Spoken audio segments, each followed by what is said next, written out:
Speaker sir, आपने मुझे सदन में बोलने का मौका दिया, इसका मैं बहुत बहुत आभारी हूं। धन्यवाद। कल प्रधानमंत्री जी ने अपने भाषण में विपक्ष के बारे में बोला था कि विपक्ष आंदोलन की बात कर रहा है, मगर जो कृषि कानून है उनके कंटेंट के बारे में और उनके इंटेंट के बारे में विपक्ष नहीं बोल रहा है। तो मैंने सोचा आज प्रधानमंत्री जी को खुश करें और जो 3 किसान के बिल हैं, खेती के बिल हैं, उनके कंटेंट का और इंटेंट का की बात करें। हाँ, बजट पे बोलेंगे। आप शांत हो जाइए प्लीज। किसान का मुद्दा भी बजट का मुद्दा है, आप उनका आदर कीजिए।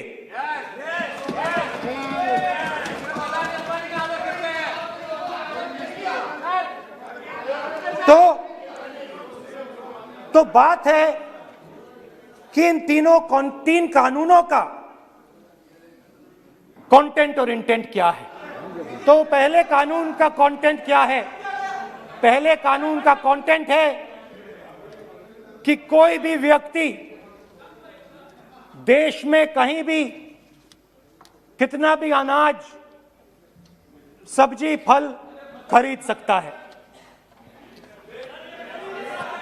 जितना भी खरीदना चाहता है खरीद सकता है। तो अगर खरीदी देश में अनलिमिटेड खरीदी होगी तो मंडी में कौन जाएगा?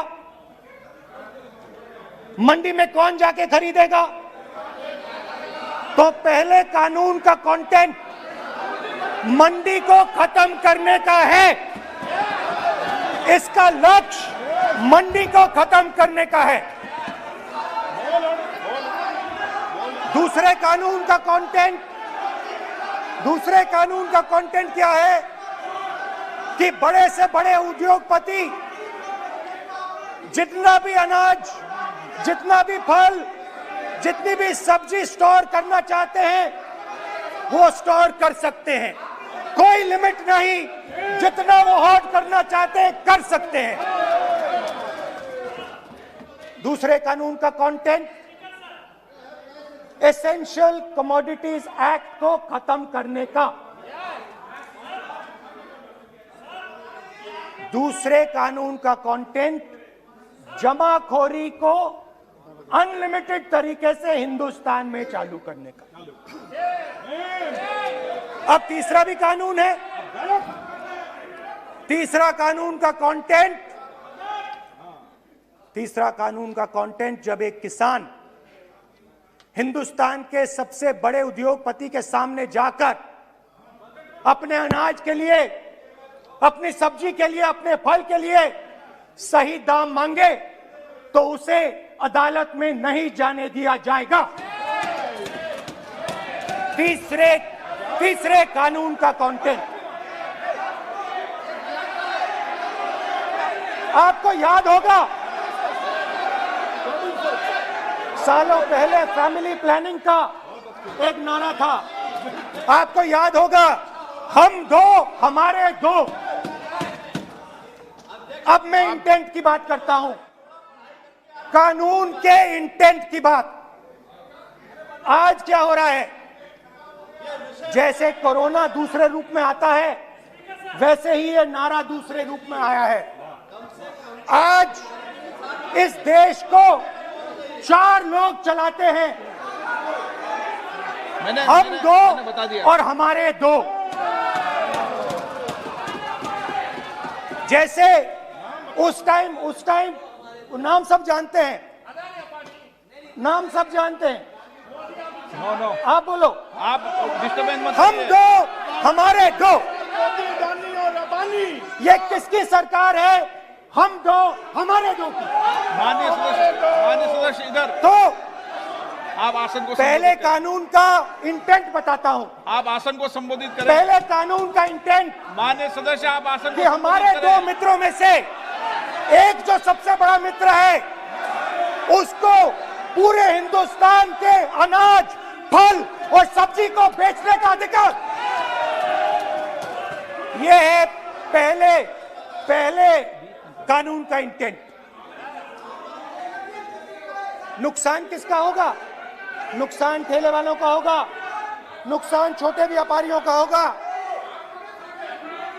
नुकसान जो लोग मंडी में काम करते हैं, लाखों लोग, उनका होगा। अब चलिए दूसरे कानून की इंटेंट की बात करते हैं। दूसरा कानून का इंटेंट दूसरे मित्र की मदद करने का है। दूसरे मित्र को पूरे देश में अनाज, फल और सब्जी की स्टोरेज की मोनोपोली दी जा रही है। आज दूसरा मित्र 40% हिंदुस्तान का अनाज अपने साइलों में रखता है। ये कांग्रेस पार्टी की बैठक नहीं है, ये सदन है। और अगर बजट में साइलोज में रखेगा। ये सभा नहीं है। प्रधानमंत्री कहते हैं सर मैं अध्यक्ष जी आपको कहना चाहता हूँ जब आपने बजट के लिए चर्चा के लिए पुकारा तो मैं बता रहा हूँ, एक मिनट बैठिए। माननीय सदस्य, आज बजट पर चर्चा है, मैं आग्रह करता हूँ। प्रधानमंत्री कहते हैं बजट पर कि मैंने ऑप्शन दिया है। हाँ, आपने ऑप्शन दिया है। 3 ऑप्शन दिए हैं। पहला ऑप्शन भूख, दूसरा ऑप्शन बेरोजगारी, तीसरा ऑप्शन आत्महत्या। ये 3 ऑप्शन आपने दिए हैं। अब देखिए मामला क्या है।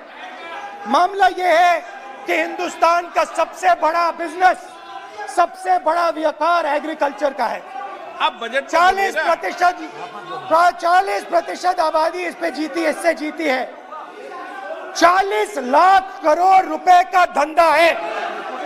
दूसरे कानून का इंटेंट है कि एक व्यक्ति को आप पूरे देश के अनाज की स्टोरिंग की मोनोपोली दे दो, और जब किसान अपने अनाज के लिए सही दाम मांगने जाएगा तो जिसके पास स्टोरेज की मोनोपोली होगी वो मार्केट में अनाज डालेगा और किसान से कम पैसे में खरीद करेगा।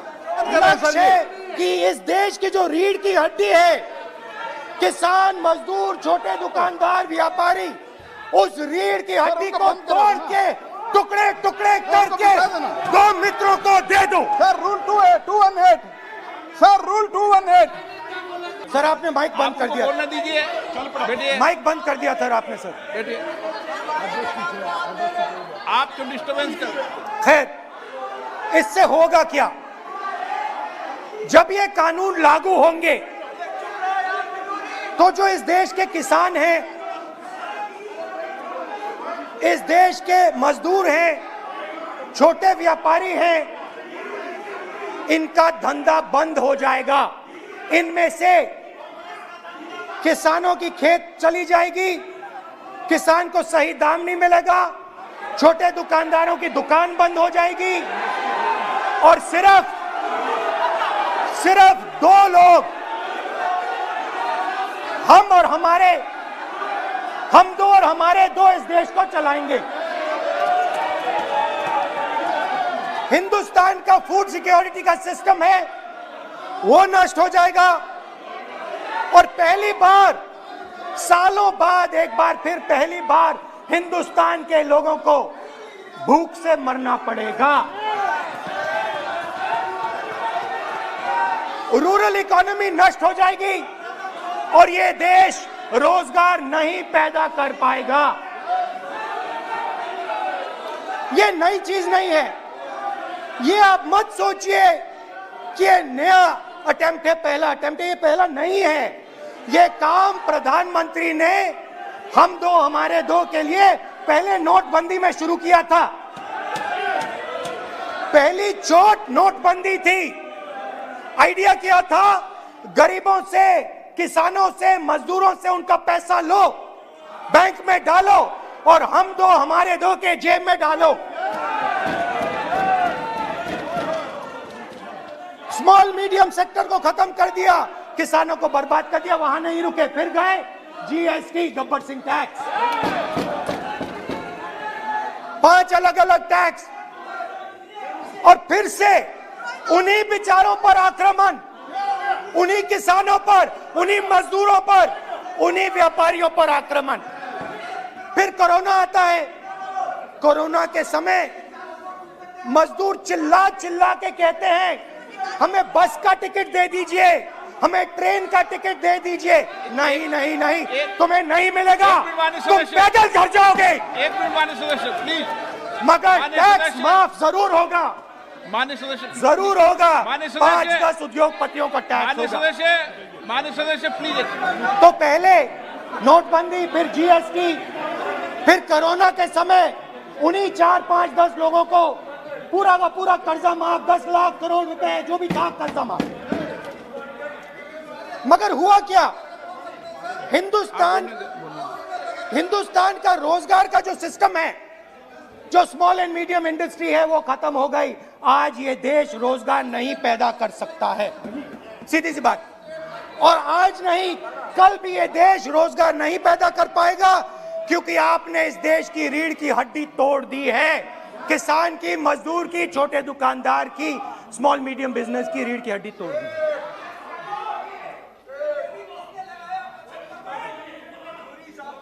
मगर ये मत समझिए कि ये किसानों का आंदोलन है। ये किसानों का आंदोलन नहीं है।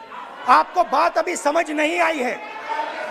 ये देश का आंदोलन है और ये किसान सिर्फ रास्ता दिखा रहा है। किसान अंधेरे में टॉर्च दिखा रहा है और एक आवाज से ये पूरा देश उठने वाला है।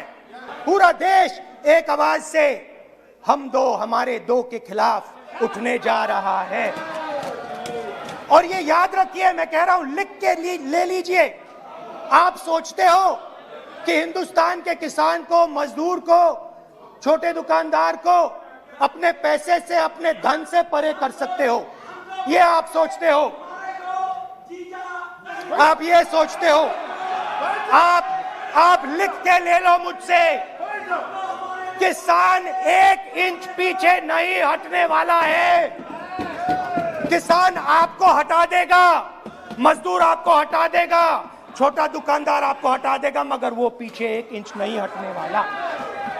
आपको कानून वापस लेना ही पड़ेगा। अब बात करते हैं बजट की। जब बजट पर बातचीत करने की बात उठी थी, प्रेसिडेंट एड्रेस पे बात करने की बात उठी थी, तो हमने कहा था, विपक्ष ने कहा था, हमें किसानों के आदर करने के लिए किसानों के सब्जेक्ट पे अकेला बोलने दीजिए। एक साथ हम सब मिलकर किसानों के मुद्दे पे बोलेंगे। स्पीकर सर ने सरकार से पूछा और सरकार ने कहा नहीं, किसानों के मुद्दे पर चर्चा नहीं होगी, बजट पे होगी और प्रेसिडेंट एड्रेस पे होगी। अलग चर्चा किसान के मुद्दे पे नहीं हो सकती। तो प्रोटेस्ट में मैं कह रहा हूं,